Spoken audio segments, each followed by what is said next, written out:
Rahim. Today's topic of discussion is revision of orbit. तो जो orbit का volume होता है 30 cc होता है। इसकी जो शेप है पिरामिडल शेप होती है। ऑर्बिट की वीकेस्ट वाल मीडियल वाल होती है because okay due to cribriform plate of ethmoid sinus clear lamina papyracea जो होती है मीडियल वाल, लेकिन ये स्ट्रेंथन हो जाती है by the ethmoid air cell. जबकि ब्लोड फ्रैक्चर होता है ये फ्लोर का होता है due to blood trauma. Okay, और जो उसकी मोस्ट कॉमन साइड होती है medial to the infra orbital fissure, this is called posterior medial part. Proptosis is the protrusion of eye ball होती है। ओके, तो ये आप देखते होते हो कहाँ से लेके कहाँ तक, लैटरल ऑर्बिटल मार्जिन से लेकर एपेक्स ऑफ कॉर्निया। तो ये कितना हो जाता है 21 mm से ज़्यादा, यानी लैटरल ऑर्बिटल मार्जिन से लेकर एपेक्स ऑफ कॉर्निया का 21 से ज़्यादा हो तो ये प्रोट्रियन को बताया गया। डिफरेंस बिटवीन द टू आई तो 2 mm का आना चाहिए। एक्सोप्थाल्मोस थायराइड आई डिजीज़ के लिए इस्तेमाल करते हैं। एक्सोप्थाल्मोमीटर एक्सोप्थाल्मोस को मेजर करने के लिए इस्तेमाल करते हैं। कॉमनस हर्टल होता है और बच्चों के अंदर ल्यूडी एक्सोप्थाल्मोमीटर यूज़ करते हैं। इसके बाद क्लासिफिकेशन है कि यूनिलैटरल बायलैटरल हो सकता है प्रोप्टोसिस, या पेनफुल पेनलेस हो सकता है, एक्सियल या नॉन एक्सियल हो सकता है। एक्सियल का मतलब स्ट्रेट लाइन में और नॉन एक्सियल का मतलब डिफरेंट डायरेक्शन में आता है। पहला थायराइड ऑप्थाल्मोपैथी, तो इसको ग्रेवी डिजीज़ कहते हैं। ऑटोम्यून होता है, फीमेल में काफ़ी ज़्यादा होता है। जो पेशेंट है वो यूथ थायराइड, हाइपर थायराइड या हाइपोथायराइड तीनों हो सकता है। क्लिनिकल फीचर के अंदर टॉसिस वैसे रिलेटिवली कम देखने को मिलती है। ऑप्टिक न्यूरोपैथी या मायोपैथी या सॉफ्ट टिश्यू साइन और लेट साइन आ जाती है। बाकी इसकी पैथोफिजियोलॉजी लिखी है कि नंबर 1 क्या होता है कि यहाँ पर इन्फ्लेमेटरी सेल की इन्फिल्ट्रेशन होता है क्लियर। नंबर 2 इलाजमेंट ऑफ आपको देखने को मिलते हैं, ठीक है। इसके बाद मल्टीप्लिकेशन ऑफ एडिपोज टिश्यू है जिसकी वजह से आपको पिपलरी डिफेक्ट देखने को मिल सकता है। एफरंट पिपलरी डिफेक्ट हो गया, विजुअल एक्यूटी देखने को मिल सकती है।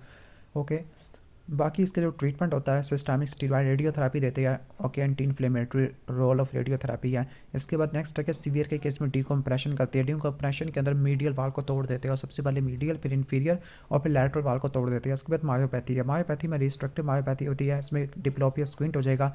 ट्रीटमेंट स्क्विंट की सर्जरी है। और जब भी कोई अंडर एक्टिंग मसल आपने उसको स्ट्रेंथन प्रोवाइड करना है, रिसेक्शन करना है, ओवर एक्टिंग को आपने रिसेस करना होता है। फर्स्ट मसल जो इन्वॉल्व होता है वो इन्फीरियर रेक्टस और लास्ट में inferior oblique and part of the muscle जो कि इन्वॉल्व होती है वो मसल की बैली इन्वॉल्व होती है। कॉक साइन देखने को मिलता है। फर्स्ट डिफेक्टिव वीन इसमें एलिवेशन होती है क्योंकि इन्फीरियर रेक्टस की आपको फाइब्रोसिस देखने को मिल सकती है और एलिवेशन नहीं हो पाती।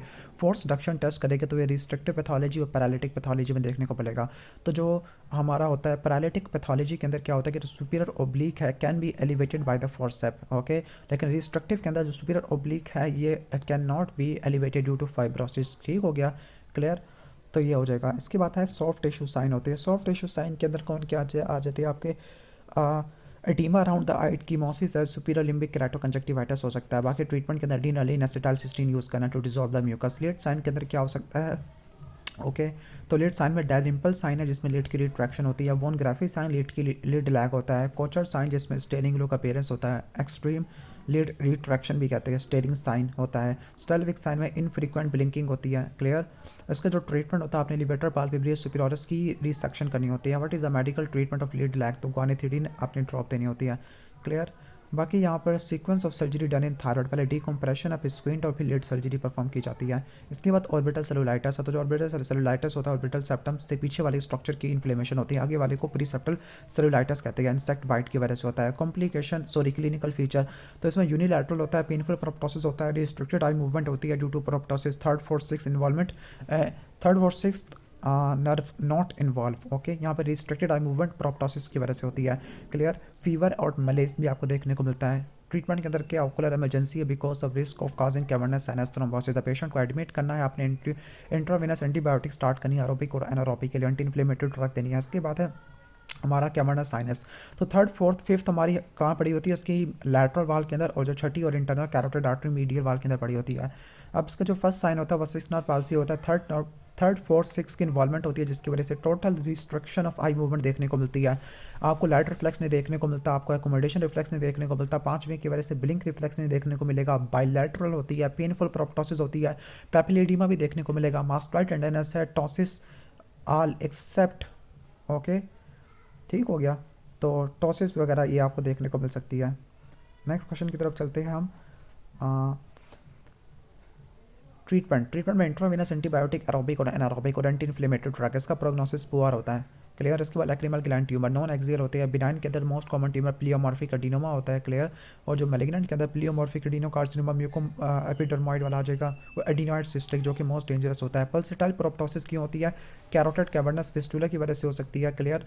ओके। और जो इंट्रासेरिब्रल पल्सेशन होती है वो ट्रांसमिट हो जाती है due to fracture of roof और न्यूरोफाइब्रोमाटोसिस टाइप 1। ठीक हो गया। तो मोस्टली आपने क्या रट्टा माना, कैरोटो कैवर्नस फिस्टुला कॉमनेस्ट है आपकी। इसके बाद इंटरमीडिएट है, ये आपको चेंजेस विद पोस्टर में देखने को मिलती है, लाइक आपको ऑर्बिटल वेरिसेस में देखने को मिलती है। मोस्ट कॉमन इंट्राओकुलर मैलिग्नेंसी बच्चों के अंदर रेटिनोब्लास्टोमा, और अडल्ट में क्या होती है? अडल्ट में कोराइडल मैलिग्नेंट यानी मैलिग्नेंट मेलानोमा होता है कोराइड का, या मेटास्टेसिस हो सकता है। ओके। बट जो इंट्रा ऑर्बिटल मैलिग्नेंसी है बच्चों में रेब्डोमायोसार्कोमा, और बड़ों में non Hodgkin lymphoma, B lymphoma होता है टाइप का। Most common intra orbital okay treatment of tumour लिखा हुआ है। ओके। बिनाइन में कैवर्नस हेमेंजियोमा होता है, कैप्सुलेटेड होता है, इजीली रिसेक्टेड होता है। इसके बाद ऑप्टिक नर्व ग्लायोमा, एस्ट्रोसाइटोमा, तो ये नॉन न्यूरोनल सेल होते हैं नर्वस सिस्टम के, जिनको ग्लायल सेल कहते हैं, उसका ट्यूमर होता है। ओके। लाइक ओलिगोडेंड्रोसाइट, एस्ट्रोसाइट, न्यूरोग्लाया वगैरह। क्लिनिकल फीचर के अंदर डिजीज ऑफ चाइल्डहुड है, फीमेल में होता है, यूनिलैटरल होता है, न्यूरोफाइब्रोमाटोसिस टाइप 1 में देखने को मिलता होता है। क्लियर। ओके। बाकी इन्वेस्टिगेशन के अंदर एमआरआई या सीटी स्कैन है, जिसमें आपको फ्यूजिफॉर्म इलाजमेंट देखने को मिलती है। ट्रीटमेंट के अंदर ऑब्जर्वेशन, रेडियोथेरापी, सर्जरी आ जाएगा। इसके बाद रेटिनोब्लास्टोमा कहाँ से निकलता है? न्यूरोएक्टोडर्मल सेल से निकलता है, रेटिनोब्लास्ट से। क्लिनिकल फीचर के अंदर जिसकी एज ऑफ प्रेजेंटेशन है 3 साल तक होती है, कॉमनस 18 महीनों में होता है। क्लियर। आगे इसके जो होता है यहाँ पर जो इसकी हिस्ट्री है, ओके, हिस्ट्री ऑफ प्रेजेंटिंग को प्लेन वो क्या क्या होती है कि इसमें आपको लिकोकोरिया देखने को मिलता है, यूरोटिक कैट रिफ्लेक्स बोलती है उसको। Clear. Second mode of presentation क्या होती है? आपकी स्ट्रेबिस्मस होती है, ग्लूकोमा होता है, सूडो हाइपोपियोन, इसमें जो ट्यूमर सेल होती है, टीएक्स का मतलब ट्यूमर सेल है, तो ये आपको इंटीरियर चैम्बर में देखने को मिलता है। सूडो यूवाइटस है और ऑर्बिटल सेलुलाइटिस वगैरह हो सकता है। अब उसके दो पैटर्न होते हैं, एक्सोफिटिक, एंडोफिटिक। एंडोफिटिक विट्रस की तरफ ग्रो करता है, एक्सोफिटिक सब रेटिनल स्पेस की तरफ और ये डिटैचमेंट करवा देता है। इसके बाद सूडोग्लायोमा है। ओके। तो सूडोग्लायोमा किस में होती है? कॉन्जेनिटल कैटरेक्ट में होती है, जिसकी वजह से क्या हो सकता है? लिकोकोरिया हो सकता है। क्लियर। साइक्लिटिक मेम्ब्रेन है, फंगल एंडोफ्थल्माइटिस है, सेंट्रल कोलोबोमा, परसिस्टेंट हाइपरप्लास्टिक में मेम्ब्रेन में, यानी सारी डिफरेंशियल डायग्नोसिस लिखा हुआ है किसका? लिकोकोरिया का। Differentiating patient of retinoblastoma and pseudoglioma. Retinoblastoma में इंट्राओकुलर प्रेशर बढ़ता है, सूडोग्लायोमा में इंट्राओकुलर प्रेशर नहीं बढ़ता होता। जो बिनाइन इंटरकाउंटर पार्ट होता है रेटिनोब्लास्टोमा का, उसको रेटिनोसाइटोमा कहते हैं। First investigation ultrasonography, B scan करोगे, फिर आप सीटी स्कैन करोगे, तो वहाँ पे आपको कहना जाएगा इंट्रोक्रेनियल एक्सटेंशन देखने को मिलेगी।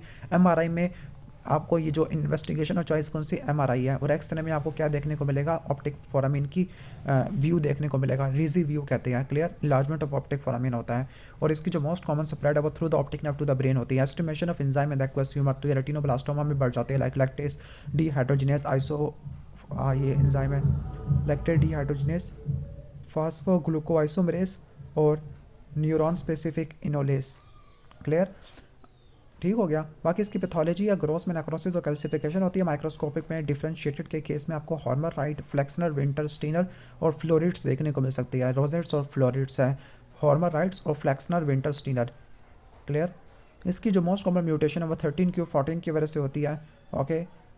तो एक है trilateral retinoblastoma, bilateral retinoblastoma plus pinealoma called trilateral retinoblastoma. Next है Knudson 2 hit hypothesis, somatic plus somatic, तो ये क्या हो गया? सुपरेटिक या नॉन हेरिडेटरी हो गया। सोमैटिक या सुपरेटिक जबान पे चढ़ नहीं रहा। जर्म सेल इसकी वजह से क्या होती है? हेरिडेटरी होती है, यानी अगर सेकंड हिट आ जाती है तो उसकी वजह से आपको म्यूटेशन देखने को मिलती है। किसी में सोमैटिक और सोमैटिक हो तो फिर स्पोरेटिक, अगर सोमैटिक है तो जर्म सेल आ गया तो हेरिडेटरी हो जाएगा, जो कि ऑटोसोमल डोमिनेंट होता है, और इसमें आपको ऑस्टियोसार्कोमा भी देखने को मिलता है। स्टेजिंग के अंदर क्यूसेंट ग्लूकोमेटस आ जाएगा। एक्स्ट्राओकुलर और डिस्टेंट मेटास्टेसिस है। ट्रीटमेंट के अंदर क्या होता है? क्लियर। लेज़र, फोटोकागुलेशन और क्रायोथेरेपी। ओके।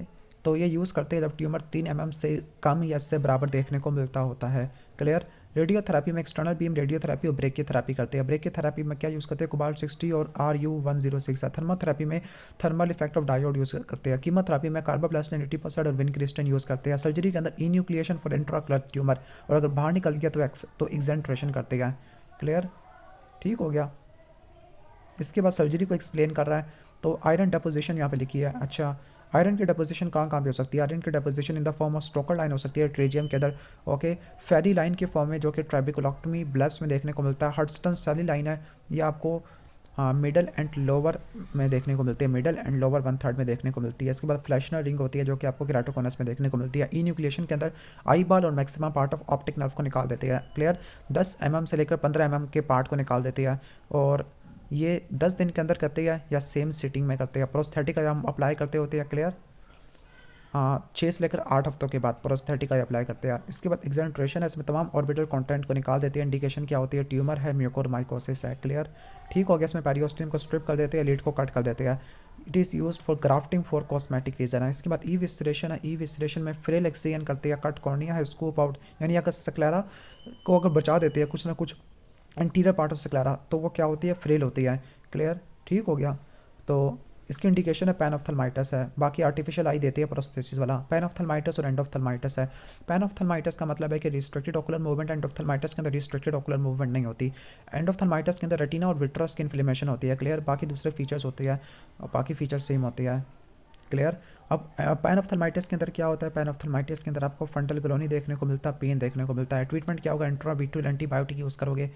सेफ्टेजिडिम ग्राम नेगेटिव के लिए, वेंकोमाइसिन ग्राम पॉजिटिव के लिए इस्तेमाल करते हैं। डेक्सामेथासोन की आप यूज़ करते हैं कंट्रोल इन्फ्लेमेशन।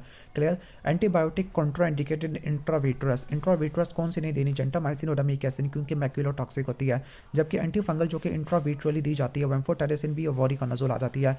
इसके बाद ब्लो आउट फ्रैक्चर है। Blow out fracture is a fracture due to the blood trauma. इसका मैकेनिज्म है बकलिंग इफेक्ट, बकलिंग इफेक्ट की वजह से होता है।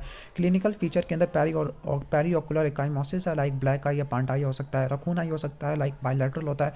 ये आपको fracture of base of skull में देखने को मिलती है। रखून आई क्या होती है, ये आपको bilateral fracture of base of skull में देखने को मिलती है। Sensation of decrease sensation of affected cheek है due to damage to the infraorbital nerve and ophthalmos, diplopia, subcutaneous emphysema. Investigation के अंदर एक्सरे करेंगे, water view, PNS, CT scan में आपको क्या देखने को मिलेगा, ट्रेड ड्रॉप ओपेसिटी एक्सरे के अंदर भी देखने को मिल सकता है। White opacity against a black background है। ट्रीटमेंट के अंदर एंटीबायोटिक, एंटी इन्फ्लेमेटरी 10 दिन तक देते हैं। क्लियर, ठीक है। अगर एनाफ्थाल्मोस में अगर डिप्लोपिया इंप्रूव हो जाता है एनाफ्थाल्मोस में, अगर डिप्लोपिया इंप्रूव नहीं होता तो आपने क्या देना है, सर्जरी परफॉर्म करनी होती है। क्लियर, 2 हफ्तों की बात ऑलमोस्ट।